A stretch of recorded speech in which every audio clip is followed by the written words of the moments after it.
Wow. Syrup yan.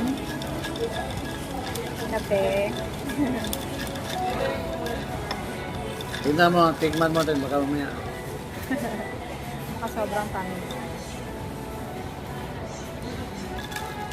Matabang? Yun pa. Baka masyadong tamis.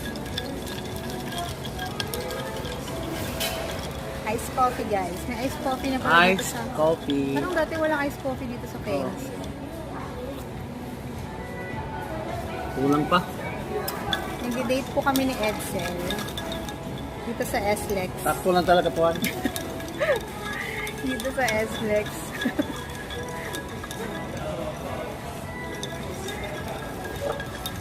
Ang cute ng baso. Tara